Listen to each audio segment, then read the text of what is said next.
Thank you, Dr. Foster. At a time when global tensions are rising, the last thing we need is more weapons. And that's why it's so important that the New START treaty, set to expire in 21 days, is renewed by the administration quickly and in good faith. The New START treaty reduced the number of nuclear warheads in the United States and Russia to the lowest level since 1950. This is not the time to start going in the other direction. Nuclear risks continue to rise, and when we see countries like Russia testing their nuclear delivery systems, the danger grows for everyone, including many Oregonians. In Southern Oregon, the federal government rushed to mine uranium in the 1950s to fuel the Cold War.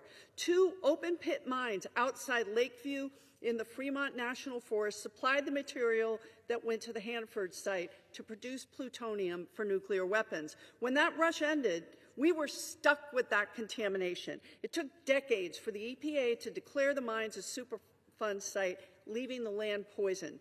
At the Albany Research Center, construction workers built, maintained, and later tried to clean up the nuclear weapons complex, often without being told what they were exposed to.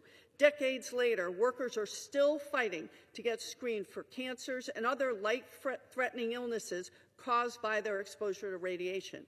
And taxpayers are still paying the price from the arms race. The federal government has paid out more than $27 million to more than 430 Oregonians who were uranium workers exposed to fallout or downwinds of testing. This is what happens when we forget what nuclear proliferation cost us. And yet the Department of Defense and the Department of Energy plan to spend more than $900 billion over the next decade to modernize our nuclear arsenal. At the cost of the Sentinel ICBM missile program alone has exploded, pushing the cost per missile to $161 million, an 81% increase from its original projections. The cost of nuclear acquisition programs will be 11.8% of the Department of Defense planned acquisitions costs over the next 10 years. And remember, this is an agency that cannot pass an audit. This is out of control. We will always find the money for war, but not to take care of our workers, our tribal partners, or to compensate the communities who paid the price for that last generation of weapons. So we must act in good faith to ensure an open-ended arms race does not happen. Nuclear non-proliferation has not been and should not be a partisan issue.